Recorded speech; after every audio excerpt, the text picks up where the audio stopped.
என் வாழ்க்கையின் அடிப்படைகளை என் தந்தையிடம் தான் பெற்றேன். நம்ம சீதாராமன் சார் சொன்ன மாதிரி எங்கன்னா, என் அப்பா ஒரு விவசாயி, பெரிதாக படிக்காதவர். அவர் வயலிலே விவசாயம் செய்து கொண்டிருந்த போது அறுவடை காலம் அது.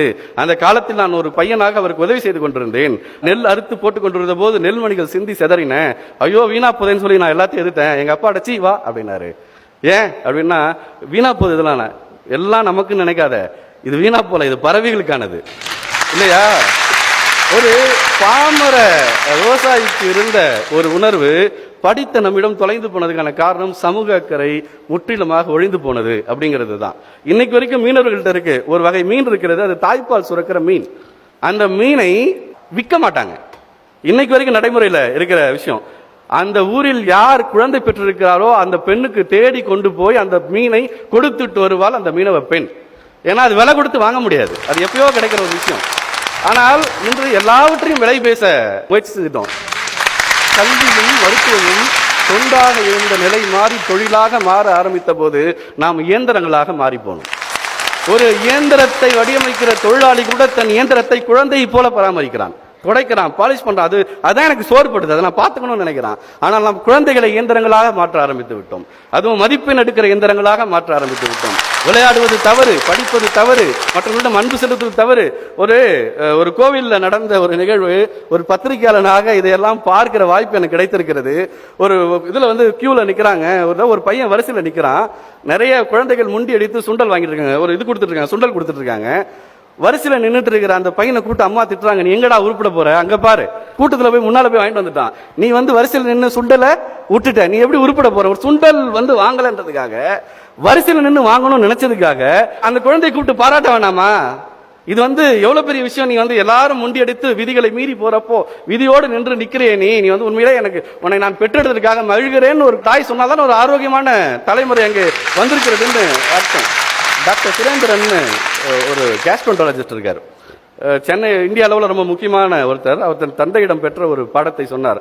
இன்றைக்கு இதெல்லாம் அவர்களை மகிழ்ச்சிப்படுத்தியது, ஆனால் இதையெல்லாம் நாம் இன்று வேதனையாக பார்க்கிறோம். அதுதான் நான் அதை ஒப்பிட்டு தான் இந்த உதாரணத்தை சொல்ல விரும்புகிறேன்.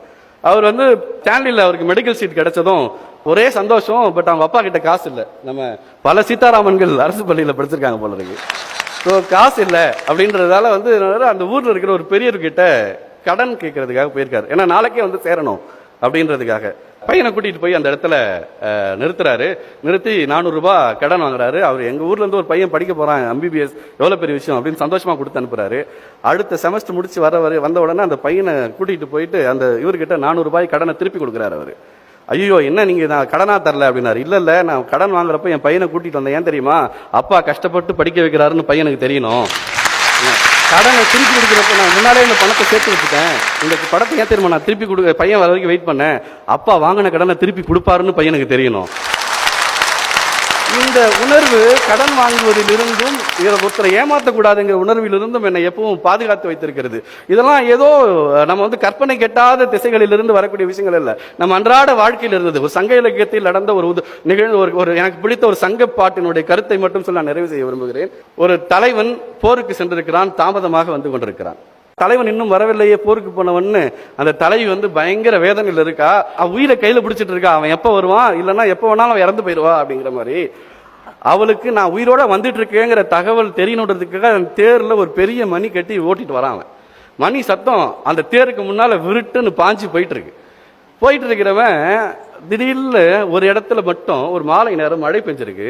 மணியை மட்டும் அந்த மணியினுடைய நாக்கை பிடிச்சி நிறுத்திட்டு கொஞ்சம் தூரம் வண்டி ஓட்டிட்டு போய் அதுக்கப்புறம் திருப்பி ஒலிக்க விடுறான் அப்படின்னு அந்த பாட்டு வருது. ஏன் அப்படின்னு விளக்க உரை எழுதுறாங்க உரையாசிரியர்கள். அது கார்காலம், அப்பொழுதுதான் மலர்கள் மலர்ந்திருக்கின்றன, வண்டுகள் தேனுண்ணுவதற்காக மலர்களை நோக்கி வந்து கொண்டிருக்கின்றன. ஒரு தலைவியை பிரிந்த துயர் என்ன என்பது எனக்கு தெரியும். வண்டுகள் மலரை பிரியக்கூடாது என்கிற காரணத்திற்காக அந்த இது அவன் பிடிச்சாங்க. இந்த நேரத்தில் கூட ஒரு வண்டு மலரும் சேர்ந்து இருக்கணும் அப்படிங்கிற ஒரு விஷயத்தை உணரக்கூடிய அளவிற்கு நாம் அக்கறையோட சமூகத்தை தான் கொண்டிருந்தோம். அது எங்கே போனது என்கிற கேள்வியை அதிலே சங்கிலக்கியத்தில் இன்னொரு பாட்டு வரும். மொட்டவிழுக்கவே தெரியாத வண்டு எங்கே தேனுண்ண தெரிய போகிறது அப்படின்னு கேட்பாங்க. சமூகத்தை காக்க தவறுகிற நாம் எங்கிருந்து மகிழ்ச்சியாக இருக்க முடியும்?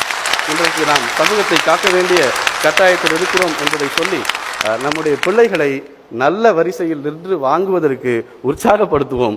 முண்டியடித்து ஒரு பிள்ளை எப்படியாவது வெற்றி பெற்றுவிட வேண்டும் என்று தவறாக பாதையில் சென்று வந்தால் அந்த குழந்தையை கண்டிப்போம். அப்பொழுதுதான் அக்கறையுள்ள ஒரு சமூகத்தின் மீது அக்கறையுள்ள ஒரு குழந்தை உருவாகும். நன்றி.